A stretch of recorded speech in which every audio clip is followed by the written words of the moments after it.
오늘 본문의 말씀은 요한복음 1장 14절입니다. 제가 읽겠습니다. 말씀이 육신이 되어 우리 가운데 거하심에 우리가 그의 영광을 보니 아버지의 독생자의 영광이요 은혜와 진리가 충만하더라. 요한복음 1장 14절에 있는 말씀입니다.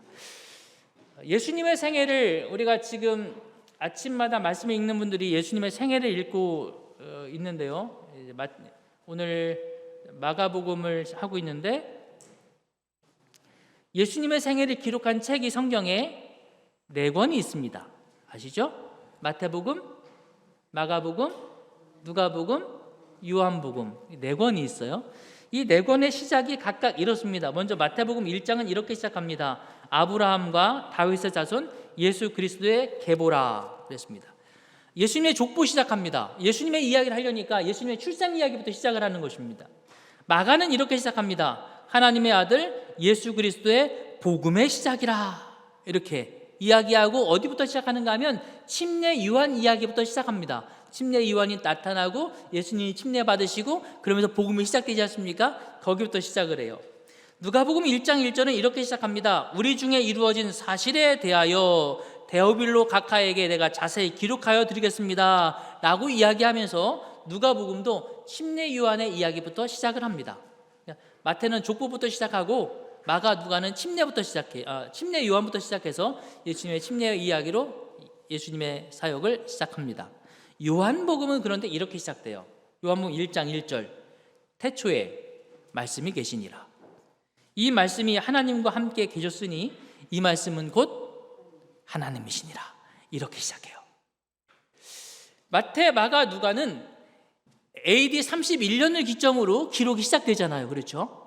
물론 마태는 아브라함부터 시작이 돼요. 그런데 요한은 기록을 어디서부터 시작한다고요? 태초부터 시작해요. 여기서 말하는 태초가 어딜까요? 어디?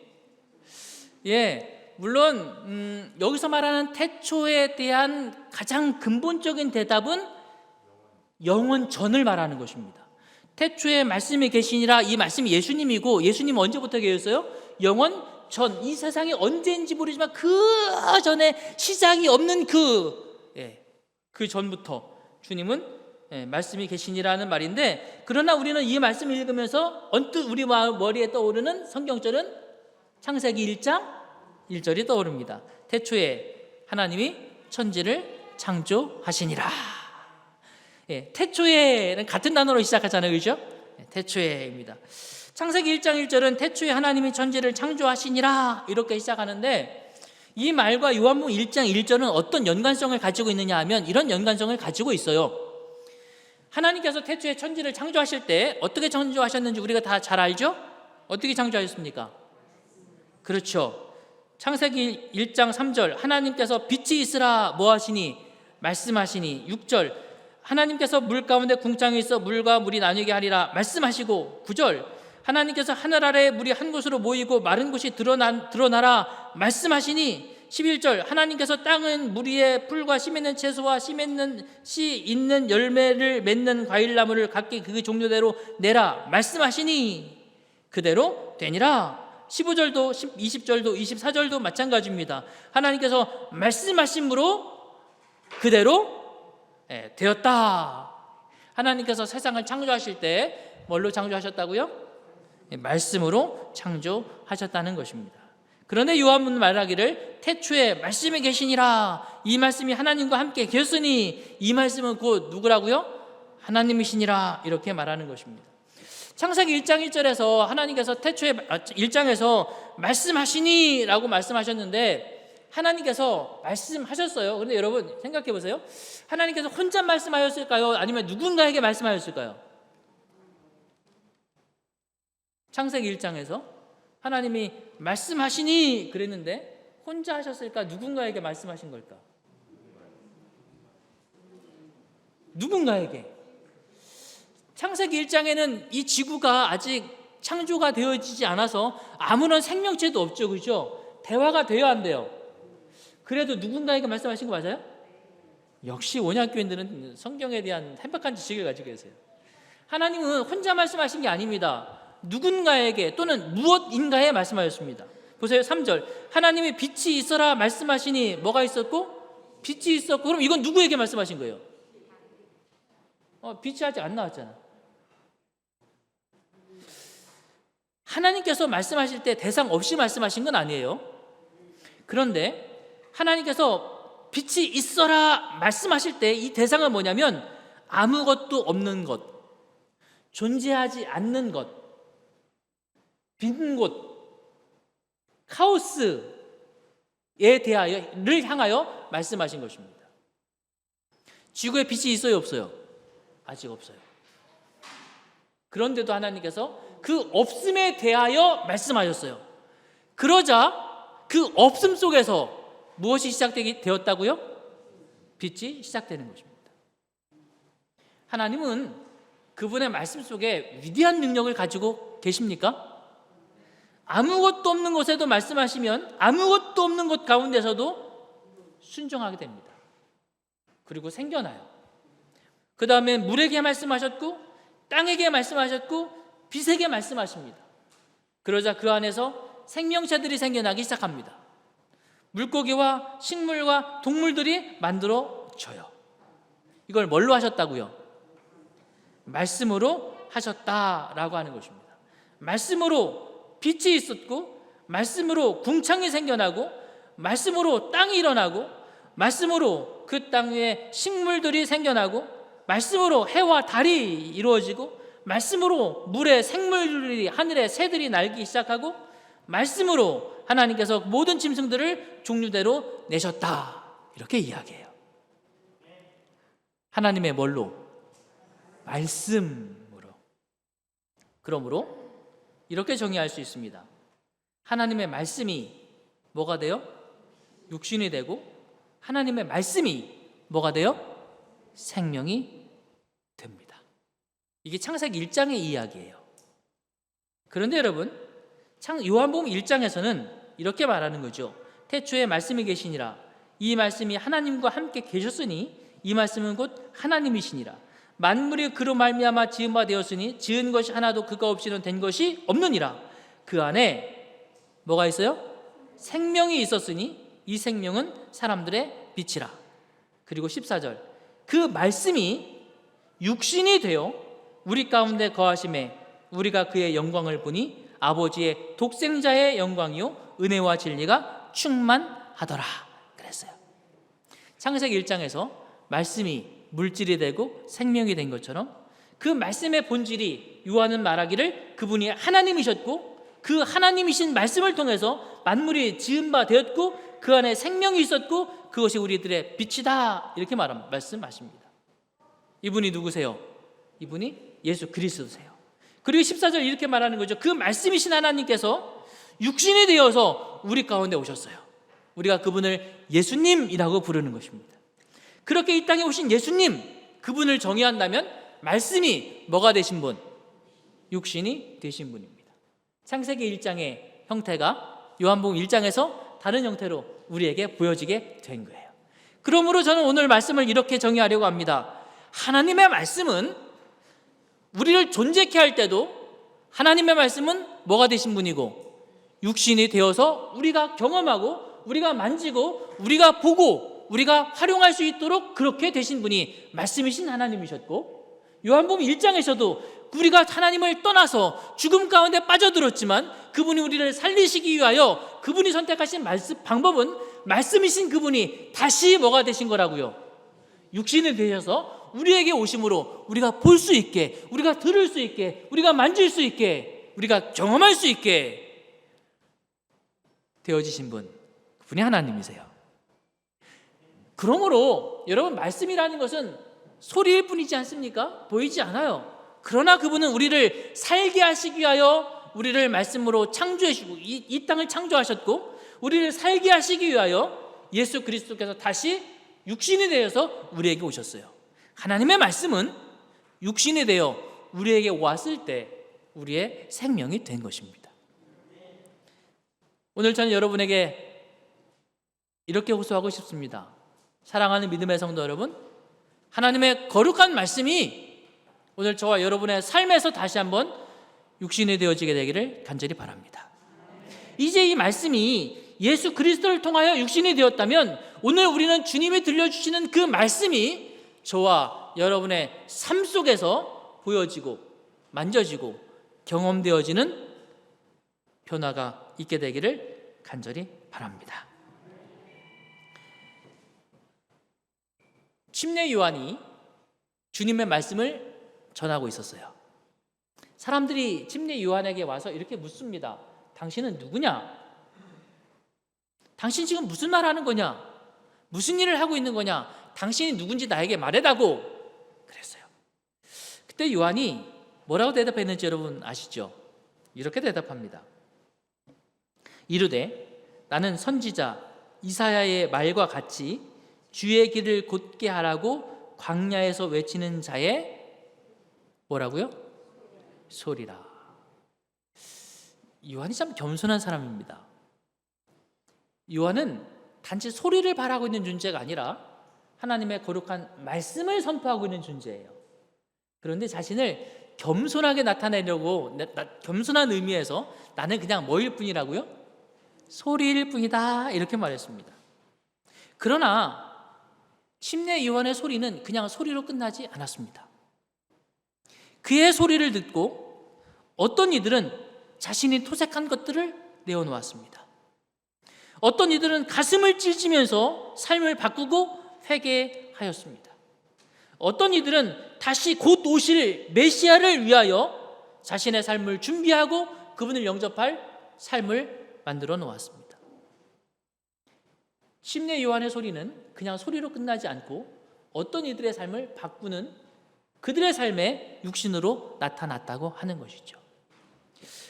여러분, 하나님의 말씀은 소리로 끝나서는 안 됩니다.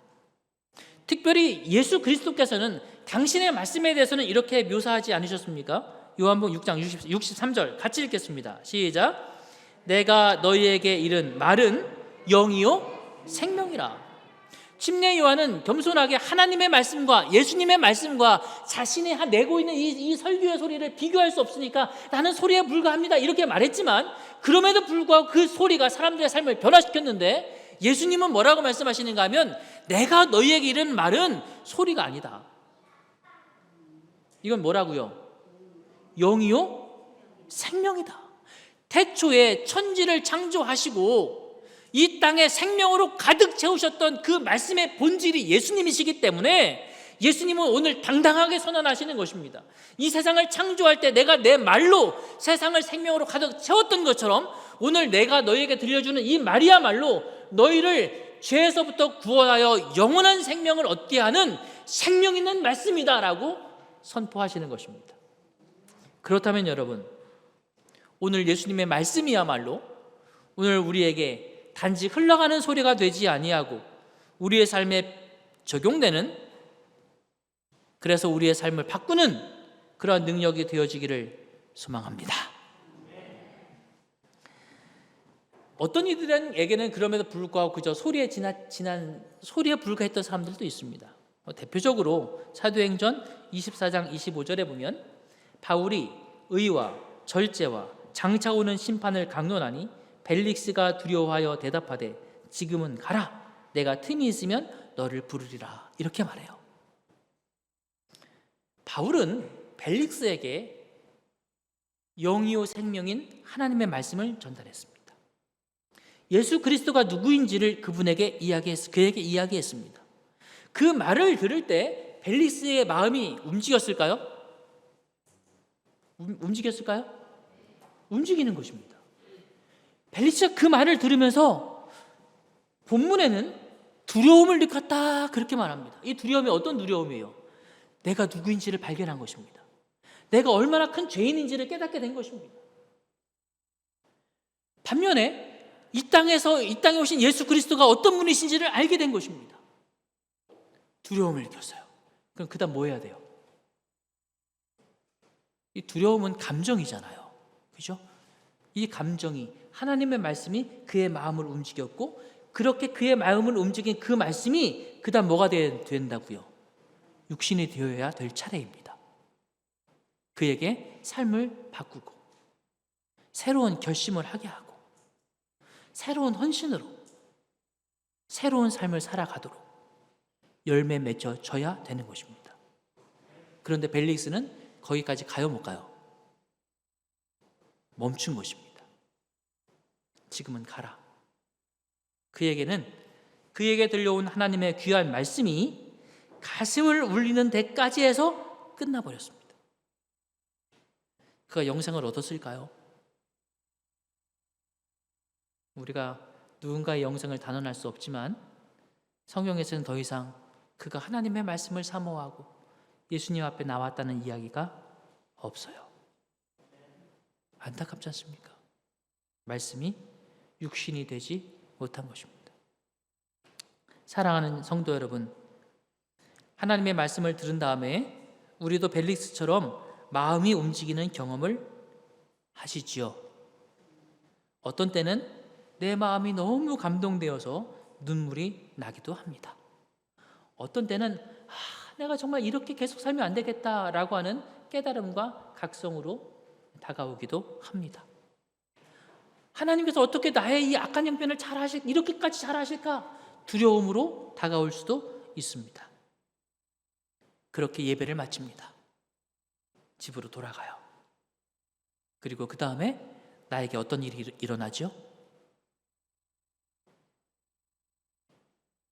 나에게 어떤 일이 일어나죠? 나에게 어떤 변화가 시작됩니까? 거기까지예요. 모두 다 그렇진 않겠지만, 모두 다 그렇진 않을 거예요. 어떤 분은 정말 말씀을 듣고 돌아가서 이 말씀이 내 삶에 적용되기 위하여 기도하고 헌신하고 애쓰지만 많은 경우에 있어서는 거기까지예요. 말씀이 소리에 지나지 않는 것입니다. 사랑하는 믿음의 성도 여러분, 말씀은 육신이 되어야 합니다. 그래야 거기에 생명이 있습니다. 그래서 오늘 저는 여러분에게 호소하는 것입니다. 말씀을 듣고 감동을 느끼는 것에서 멈추지 마십시오. 결심하시게 되기를 바랍니다. 헌신을 계획하시기 바랍니다. 사실 소리는 우리에게 너무 많아요. 너무 많습니다. 그 중에 어떤 소리는 정말 스트레스 받는 소리도 있죠. 오늘 저희 집 제가 설교를 준비하려고 서재에 앉아 있으면 저 앞에 아파트 공사 때문에 쿵쿵쿵쿵 쾅쾅쾅쾅 망치질 소리, 철근 떨어뜨리는 소리 얼마나 시끄러운지 몰라요. 그래서 제가 이번에 참다 전화까지 했습니다. 그러나 유익한 소리도 있습니다. 제가 유튜브에서 설교 쳤더니 쫙 떠요. 이 중에 맨 앞에 뜨는 분들은 저도 즐겨 듣는 설교자들입니다. 설교 정말 잘하시는 목사님들이세요. 언제든지 설교를 들을 수 있습니다. 그러나 거기서 멈추면 안 됩니다. 재림마을에도 언제나 설교가 올라옵니다. 각 교회 설교들이 올라옵니다. 이번 주에도 몇 분들이 묵동교회, 어떤 분이 저에게 묵동교회 설교, 태능교회 설교 막 올려주셨더라고요. 얼마나 많은 설교들이 있는지 모릅니다. 우리 교회입니다. 우리 교회도 설교 듣고 한번 끝나지 마시라고 유튜브에 설교를 올려놓습니다. 언제든지 다시 들으실 수 있어요. 제가 최근에 만들어놓은 제 유튜브입니다. 성경 통독 때문에 창세기부터 요한계시록까지 70번에 나누어서 잘라놓은 거 아침마다 제가 보내드리고 있는데 오늘 아침 못 보낸 것 같다. 못 보낸 것 같은데 올려드리고 있는데 많은 분들이 보시고 또 가끔씩 댓글 달아주시는 분들 계세요. 우리 교인이 아닌데도 이거 이렇게 하루하루 읽을 분량을 올려주셔서 고맙습니다. 이렇게 댓글 다시는 제가 모르는 분들도 계세요. 언제든지 성경을 읽으실 수 있습니다. 넘쳐나요. 그런데 거기서 끝나면 안 됩니다. 말씀이 무엇이 되어? 육신이 되어 우리 가운데 거하심에 우리가 그의 영광을 보고 아버지의 독생자의 영광이요 은혜와 진리가 충만함을 깨닫게 되고 12절 영접하는 자, 그분을 영접하는 자, 곧 그 이름을 믿는 자들에게는 하나님의 자녀가 되는 권세를 주셨다고 말씀하시는 것이죠. 여기까지 이르시는 저와 여러분 되시기를 간절히 바랍니다. 베레아 사람 말씀이 육신이 되도록, 그러므로 우리가 하나님의 말씀을 더욱 가까이 하고 그 말씀을 적용시키는 삶을 살기 위하여 몇 가지를 기억하게 되기를 바랍니다. 첫째로, 베레아에 있는 사람들은 데살로니가에 있는 사람들보다 더 너그러워서 간절한 마음으로 말씀을 받고 이것이 그러한가 하여, 그 다음 같이 읽습니다. 시작. 날마다 성경을 상고하였다. 그래요. 주님과 함께 거하시는 일은 일주일에 3시간이 아닙니다. 날마다. 그래서 우리는 시대의 소망을 가지고 안식일 날 말씀을 나눌 뿐만 아니라 매일마다 여러분이 한 페이지 한 페이지라도 읽으실 수 있게 되기를 바라는 것입니다. 그래서 주보에 이제 우리가 매일매일 읽으시도록 페이지를 이렇게 기재해 드릴 것입니다. 하루에 만에 다 읽으셔도 되고 매일매일 나누어서 읽으셔도 되고, 혹은 여러분들의 삶의 상황을 제가 다 모르기 때문에 나는 이걸 읽는 것이 너무 느려서 한 페이지밖에 못 읽겠다, 그러셔도 괜찮습니다. 문제는 매일매일이라는 것입니다. 날마다 한 줄이든 두 줄이든 한 페이지든 한 장이든 말씀을 읽으시고 말씀 속에서 주님과 동행하시는 삶을 사시게 되기를 간절히 바랍니다. 그렇게 동행한 말씀을 가지고 영적 친교 시간에 우리가 함께 모여서 그 말씀의 은혜를 같이 나누게 되는 것입니다. 그래서 안식일의 순서가 중요한 것이 아니라 여러분이 매일의 삶 속에서 말씀을 나누는 것, 그것이 가장 중요합니다. 바라기는 리더들과 함께 여러분이 전화로 하시든지 카톡으로 하시든지 줌으로 하시든지 오늘 읽을 말씀을 매일매일 같이 공유하시고 같이 나누시는 그러한 매일 말씀 나눔을 함께 하시게 되면 정말 좋습니다. 오늘 리더들과 함께 그런 일들을 해보시게 되기를 바랍니다. 출애굽기 16장 21절에 보면 이스라엘 백성들이 만나를 줍는 이야기가 나와요. 언제 주었다고요? 아침에. 며칠에 한 번씩? 매일. 얼마 전에 제가 다른 교회 목사님 설교를 우리 집사람이 듣고 저에게 이 이야기를 해줬어요. 저에게 질문을 던져요. 여보, 만나를 이스라엘 백성들이 언제 거두러 나갔는지 알아? 새벽에 나갔겠지. 틀렸어 그러더라고요. 만나 거두러 언제 나갔는지 아세요? 언제? 아침에. 새벽이 아니더라고요. 보니까 무리가 아침마다 각 사람은 먹을 만큼만 거두었고 햇볕이 뜨겁게 쬐면 그것이 쓰러졌더라 그랬으니까 햇볕이 뜨겁게 쬐려면 몇 시쯤 돼야 되나요? 10시쯤? 그러니까 햇빛이 뜨겁기 전에 나갔다 그 얘기니까 아마 6시, 5시, 6시, 7시, 8시, 9시도 괜찮아요. 한국 교인들은 새벽을 너무 강조해서 새벽에 하세요 그러는데, 그러면서 만나 새벽에 걷었어요 그러는데 가만 보니까 새벽이 아니더라고요. 이슬이 마른 다음에 14절에 보면 이슬이 마른 후에 광야 지면에 작고 둥글며 서리같이 가는 것이 있더라 그랬단 말이에요. 이슬이 말랐으니까 이런 새벽은 아니었던 것 같아요. 그러니까 꼭 새벽에 하시라는 얘기는 아니다. 사실 새벽에 하는 게 좋긴 해요. 그러나 언제든지 여러분의 가능한 시간에 말씀을 함께 나누시되 중요한 것은 매일 하시면 좋겠습니다.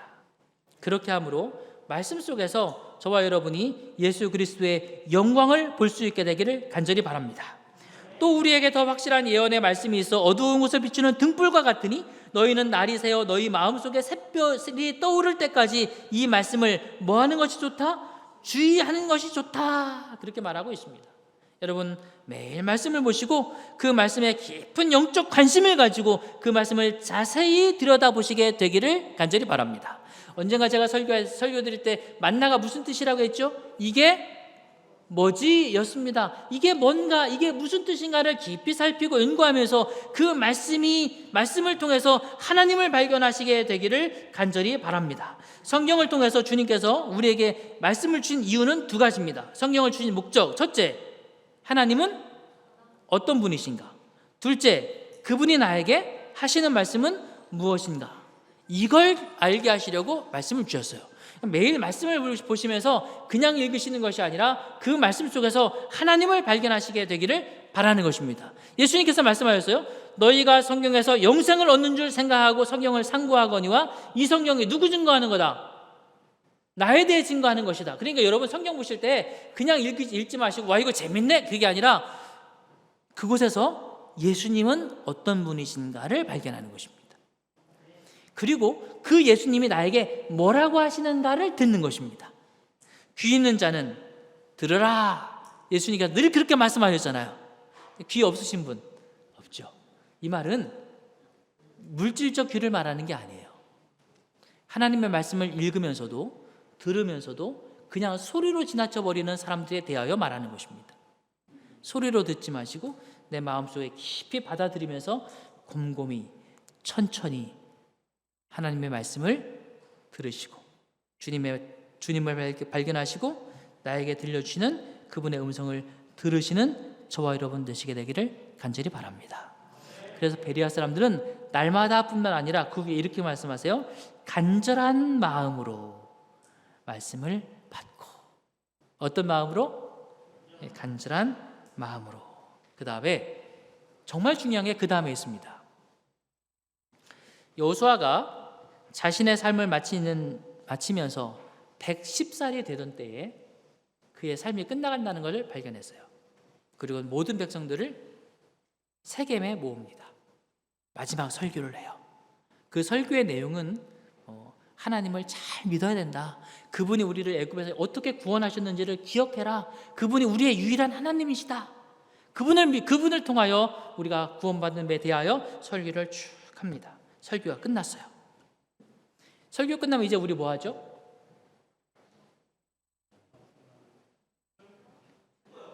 아멘하고 집에 가야죠, 그죠? 여호수아 설교가 끝났습니다. 여호수아 2장 16절. 글씨가 좀 작은가요? 백성이. 그래도 다 같이. 작으니까 주의 깊게 보시네요. 따라하겠습니다. 백성이 대답하여 가로되. 이르되. 백성이 뭐 했다고요? 대답합니다. 뭐라고 대답하는지 제가 읽어드릴게요. 우리가 결단코 여호와를 버리고 다른 신들을 섬기기를 하지 않겠습니다. 이거 누가 했던 설교냐면 여호수아가 설교했던 거예요.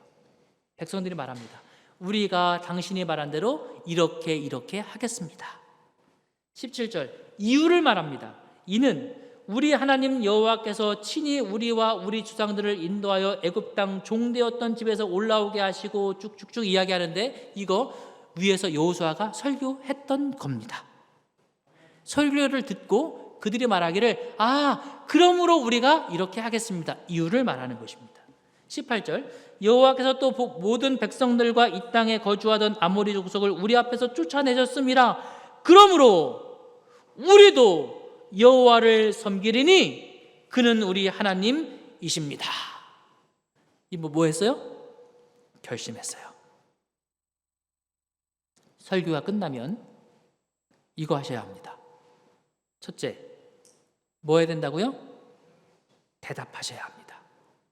대답하실 때 말씀을 들으면서 내가 깨닫는 그 이유를 설명하셔야 합니다. 오늘 목사님 설교에서 이렇게 말씀하셨는데 그 말씀이 맞습니다. 그러므로 내가 이렇게 하겠습니다 하고 이스라엘 백성들이 목소리 내어 뭐 했다고요? 대답했습니다. 헌신했습니다. 고백했습니다. 필요하겠습니까? 필요합니다. 그래서 오늘 우리가 이제 선교적 교회를 시작하면서 다음 주부터 예배 순서의 주보의 표기가 될 것입니다. 설교가 끝나면 대답하는 시간. 옆에 사람과 두 분씩 짝을 지어서 오늘 목사님의 말씀 가운데 이것이 내 마음에 와 닿았습니다. 그러므로 나는 이렇게 살기로 결심합니다. 라고 뭐 하는 시간? 대답하는 시간을 다 드리려고 그래요. 어색하시겠죠? 하지만 성서적입니까? 성서적이에요. 그렇게 함으로 우리는 진정한 영적 성공을 거두게 됩니다. 뒤에 이제 영적 성공을 거두는 것들에 대해서 어느 분이 말씀하신 성공 가능성을 높이는 6단계 목표 설정인데 벌써 시간이 맞춰지는데요. 첫째, 세상에서도 성공하려면 이걸 해야 된다. 첫째, 긍정적인 말로 목표를 말하라. 둘째, 내가 할 수 있는 선택권을 적어봐라. 내가 뭘 할 수 있는지 적어봐라. 넷째, 그리고 단계적으로 접근해라. 데드라인을 똑똑하게 활용하라. 이 세 가지만 좀 말하려고 합니다. 가능하면 내가 할 수 있는 것들을 긍정적인 말로 말해보라는 것입니다. 그래야 성공할 수 있다. 두 번째, 내가 할 수 있는 것들을 적어보라는 것입니다. 그래야 성공할 수 있다. 세 번째, 지금 내가 할 수 있는 것들을 계획하고 실행해보라는 것입니다. 여러분, 소 한 마리를 어떻게 꿀꺽 삼킬 수 있을까요? 소 한 마리를 어떻게 꿀꺽 삼킬 수 있을까요? 한 점씩 한 점씩. 한 번에 못 삼켜요. 할 수 있는 일을 지금 시작하라는 것입니다. 데드라인을 똑똑하게 활용하라. 내가 이것을 이번 주에 언제까지는 해보겠습니다. 여러분, 살이 언제 빠지는지 아십니까? 살이 언제 빠져요? 안 빠져요. 살이 안 빠져요. 왜 안 빠질까요? 살 빼야지 하고 있을 때 안 빠져요. 언제 빠져요? 목표를 설정하고 계획을 세우고 할 수 있는 것부터 시작할 때 빠집니다. 우리는 영적으로 언제 성장할까요? 말씀을 듣고 그 말씀이 여러분의 삶에 육신이 되어지기 위하여 대답하시는 것입니다. 그 대답 속에는 내가 할 수 있는 것을 해보기로, 그리고 순종하는 그리스도인의 삶이 될 때 저와 여러분의 삶이 영적으로 성장하리라 확신합니다. 언제부터 시작한다고요? 다음 안식일부터. 사실 제가 3분 오늘 타이밍을 한번 적어봤는데 벌써 시간이 많이 지나서 저부터 사실 바뀌어야 돼요. 저부터 설교를 제가 몇 분에 끝내야 되는가 하면 45분에 설교를 끝내야 돼요. 오늘 제가 설교를 몇 분에 시작했는가 하면 30분 조금 안 돼서 시작을 했어요. 오늘 좀 그러다 보니까 말씀 나눌 시간이 조금 없는데 다음 주부터는 우리가 일을 시작해 보려고 합니다. 여러분, 하나님의 거룩한 말씀이 여러분의 삶에서 육신이 되어지게 되기를 간절히 바라면서 오늘 말씀을 마치겠습니다. 아버지 하나님, 지난 여러 달 동안 답사를 가고 회의를 하고 또 여러 절차들을 거치면서 선교적 교회로 나아가기 위하여 온양교회가 그동안 헌신해 왔습니다. 이제 그동안 준비한 것들을 따라서 다음 주부터 전인적 소그룹을 시작하려고 합니다.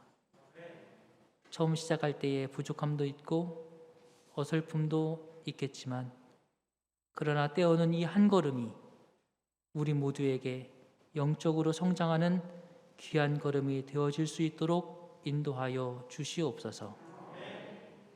먼저는 리더와 브리더와 서기에게 복을 허락하여 주시고 맡겨진 일들을 잘 감당할 수 있도록 하나님 언제나 주께서 그들의 참된 능력이 되어 주시옵소서.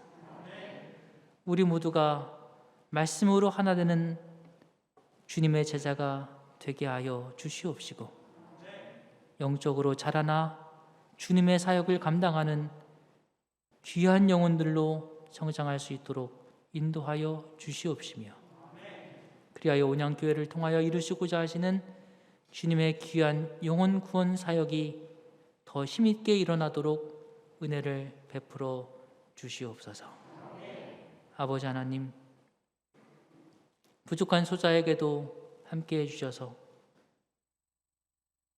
이끌어가기에 필요한 지혜와 능력을 더하는 은혜를 허락하여 주시옵시고 더 많이 기도하는 주의 종이 되게 하여 주시옵소서. 장로님들에게 복을 주셔서 우리 성도들을 위하여 그 누구보다 더 많이 무릎 꿇는 주의 귀한 종들이 되게 하여 주시옵시고 존경받고 사랑받는 영적 지도자가 되게 하여 주시옵소서. 그렇게 우리 모두가 연합하여 하나님의 몸된 교회를 귀하고 아름답게 세워나갈 수 있도록 은혜 베풀어 주시옵소서. 오늘 주의 성전에 나오면서 10분의 1을 구별하여 드린 손들과 하나님의 사업을 위하여 약정된 헌금을 드린 모든 이들에게 하나님의 은혜와 축복이 함께하여 주시옵소서. 이제는 아버지 하나님의 크시고 놀라우신 사랑과 예수 그리스도의 다함없는 은혜와 성령님의 감화 감동하심이 한 주일 동안 말씀 안에서 주님과 동행길을 원하는 모든 이들에게 함께하여 주시옵시기를 예수 그리스도의 이름으로 축원하옵나이다. 아멘.